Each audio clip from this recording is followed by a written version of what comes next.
বছরে অন্তত 5 থেকে 6 বার আমার ব্যক্তিগত কারণেই হসপিটালে যেতে হয়। অন্তত আমার পরিবারের সদস্যরা মিলিয়ে অন্তত 20-30 বার যেতে হয়। আমার ব্যক্তিগত অভিজ্ঞতা হচ্ছে, আমি প্রাইভেট হসপিটালে যখন যাই বাংলাদেশে, জীবনে কখনো কিন্তু কোনো বিদেশি চিকিৎসা নেই নাই, কোনোদিনও কখনো নেই নাই। ইনফ্যাক্ট আমার নেওয়ার সামর্থ্যই নাই। যাই হোক, দেশে যেখানে চিকিৎসা নিয়েছি, যেখানে গিয়েছি, যেই হসপিটালে, খুবই ভালো সেবা পেয়েছি, আলহামদুলিল্লাহ, অত্যন্ত পরিতৃপ্ত আমি। এখন আপনারা যারা হাততালি দিচ্ছেন, আরেকটা কথা শুনেন।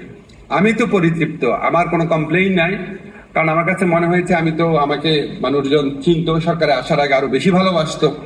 তো আমি এখানে গেলে আমার থেকে কোনো ডাক্তার এমনকি ফিটাও নিতে চাইতো না।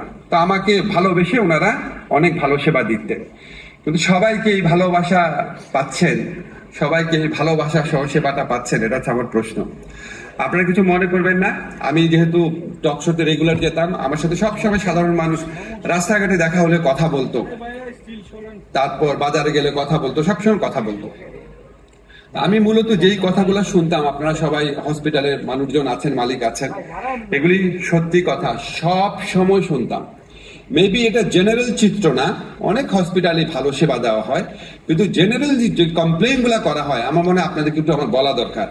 একটা হচ্ছে ডাক্তার কথা শুনে না, ডাক্তার রোগীর চেহারার দিকে তাকায়, হ্যাঁ বলেন, এটা বলতে বলতে উনি প্রেসক্রিপশন লেখা শুরু করে। এটা আমি কত জায়গায় শুনেছি, মানে উনি পুরাটা শুনেই না ঠিক মতো। এবং আমি সবসময় শুনি যে বাইরে শান্তি লাগে, অনেক মন দিয়ে কথা শুনে, অনেক মন দিয়ে কথা শুনে। এই কথাটা যে আমি কত জায়গায় শুনেছি যে বাইরে যান কেন, বলে ভাই ডাক্তার একদম এত মন দিয়ে কথাটা শুনে এমনিই অর্ধেক ভালো হয়ে যায়, কনফিডেন্স চলে আসে। আর আমাদের এখানে ডাক্তার যাওয়ার সাথে সাথে হ্যাঁ বলেন, মেজাজ খারাপ করে বলে লিখতে থাকে প্রেসক্রিপশন।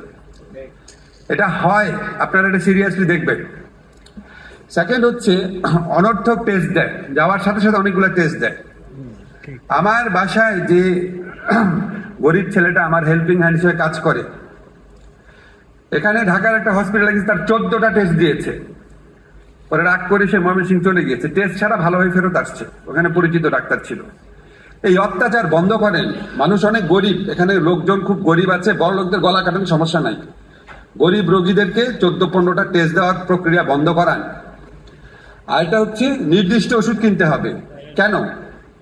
পৃথিবীতে কোন জায়গায় হসপিটালে, প্রাইভেট ক্লিনিকে সবসময় ওষুধ কোম্পানির প্রতিনিধির জন্য নির্দিষ্ট টাইম থাকে ডাক্তারের? আপনারা বলেন, পৃথিবীতে অন্য কোনো দেশে থাকে? খসরু ভাই থাকে? তা আপনারা ওষুধ কোম্পানির দালাল? ডাক্তাররা এই দেশে বড় বড় হসপিটাল ডাক্তাররা কি ওষুধ কোম্পানির মধ্যস্বত্বভোগী? কোন জায়গায় নামান আপনারা নিজেদেরকে? তারপরে আরেকটা কমপ্লেইন করা হয়, টেস্টের রেজাল্ট ভুল। অনেক জায়গায় অনেক ভালো রেজাল্ট হয়, আমি এক্সেপশন, খারাপ জায়গার গুলা কথা বলছি। অনেক ভালো সেবা হয়, খারাপ জায়গার কথা বলছি।